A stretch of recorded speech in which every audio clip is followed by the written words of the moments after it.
नहमदुहु व नुसल्ली व नुसल्लिमु अला रसूलिहिल करीम अम्मा बाद फ़अऊज़ु बिल्लाहि मिनश शैतानिर रजीम बिस्मिल्लाहिर रहमानिर रहीम।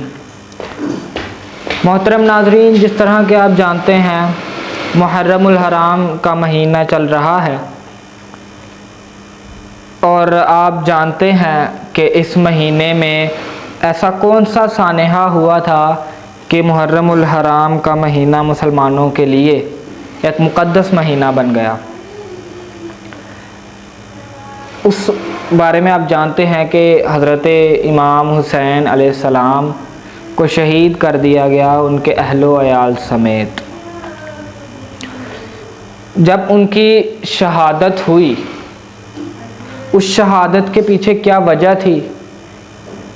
आखिर रिसालत मआब सल्लल्लाहु अलैहि वसल्लम की वफ़ात के बाद, उनके पर्दा फरमा जाने के बाद ऐसा क्या हुआ कि 50 साल के बाद ही आले रसूल को ज़िबह कर दिया गया, मज़लूमियत के साथ शहीद कर दिया गया। तारीख़ी हक़ाइक़ की बुनियाद पे मैं बात करूँगा। खुलफ़ाए राशिदीन का दौर गुज़रा। हज़रत अबू बकर सिद्दीक़, हज़रत उमर रज़ी अल्लाह ताला अन्हा, हज़रत उस्मान रज़ी अल्लाह ताला अन्हो और मौला अली करमुल्लाह वजहुल करीम अलैहिस्सलाम का दौर गुज़रा।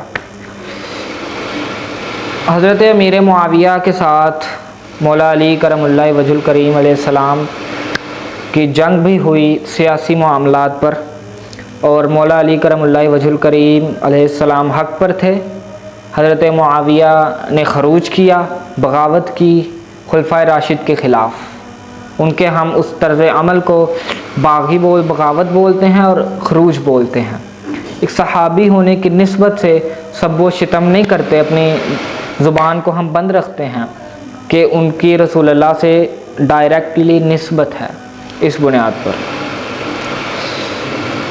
फिर मौला अली के बाद खिलाफत हज़रत इमाम हसन को मिल गई कुछ अरसे के लिए, कुछ महीनों के लिए। मौला अली से इख्तलाफ यही था क़सास उस्मान पर, हज़रत अमीर मुआविया का और हज़रत आयशा का। हज़रत आयशा ने तो बाद में रजू कर लिया था, लेकिन हज़रत अमीर मुआविया रज़ी अल्लाह ताला अन्हो का क़सास उस्मान की वजह से मौला अली करमुल्लाह वजहुल करीम अलैहिस्सलाम से झगड़ा था। वो झगड़ा इतना बढ़ गया कि जंग तक बात पहुंच गई। उसके बाद जब खिलाफत मौला हसन अलैहिस्सलाम को मिली तो अभी तक वो प्रोपेगेंडा हज़रत अमीर मुआविया की तरफ से वो प्रोपेगेंडा बंद नहीं किया गया था, क़सास उस्मान वाला। और बात हज़रत इमाम हसन अलैहिस्सलाम लश्कर लेकर आए और हज़रत अमीर मुआविया वहाँ पर घबरा गए, इतने लश्कर की तादाद थी। तो उनके हज़रत अमीर मुआविया के साथियों ने कहा कि सुलह कर लेते हैं।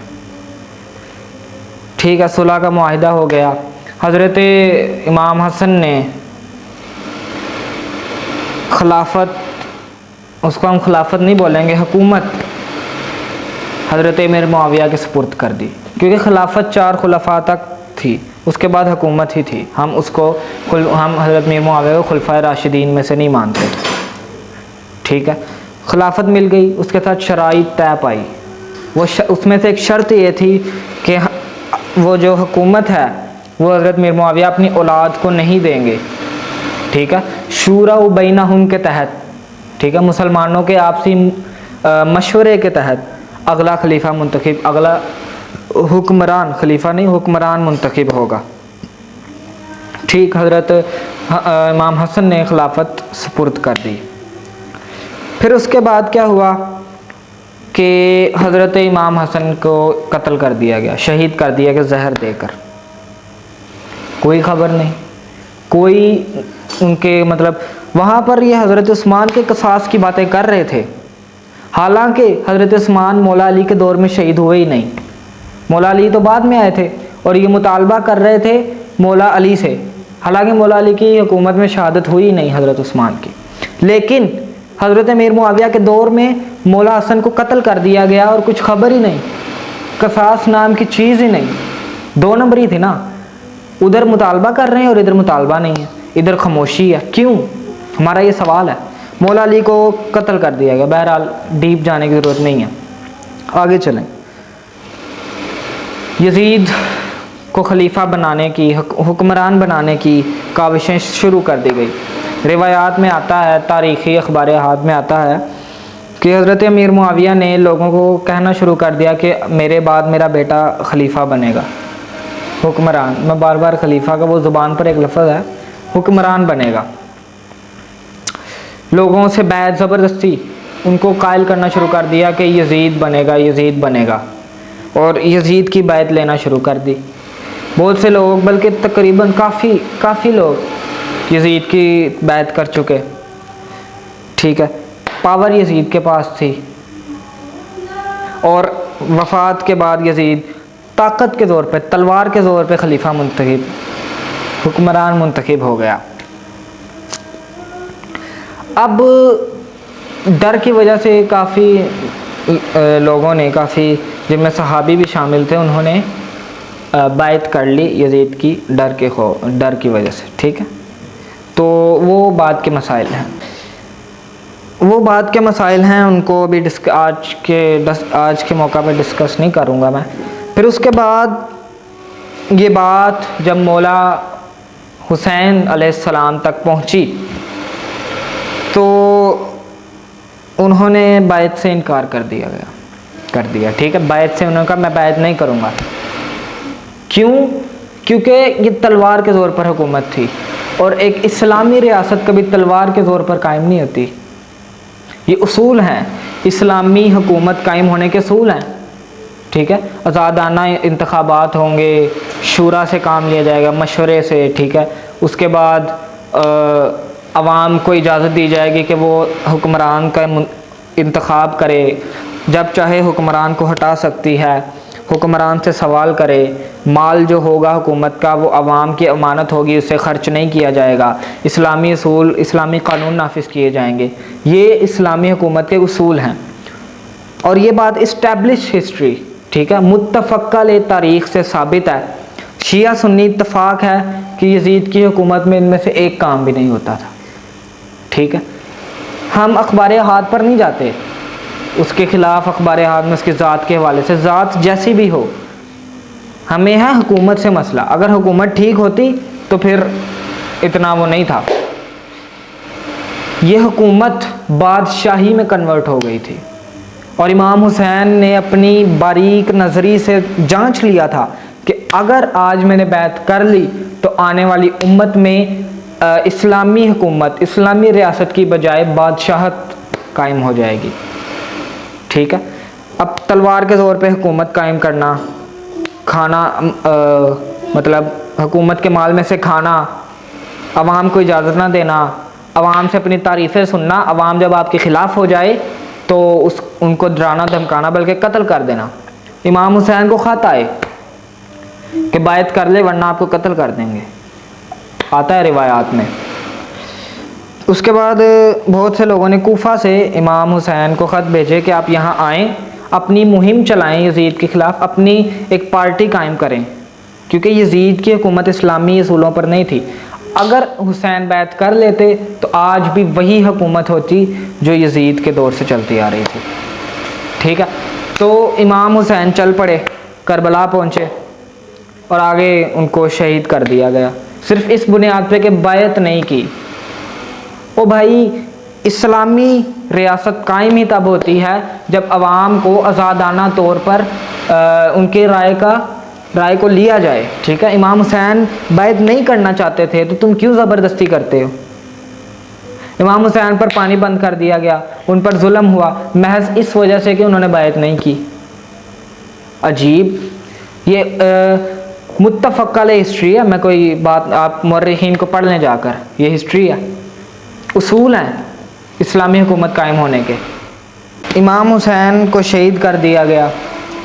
और मेरे भाई, अगर कोई बंदा आज आपको खलीफा हुक्मरान नहीं मान रहा, बैत नहीं कर रहा, इस्लाम आपको इजाज़त नहीं देता कि बैत करें, आप उस बैत मतलब उस पे जुल्म करें बैत लेने के लिए।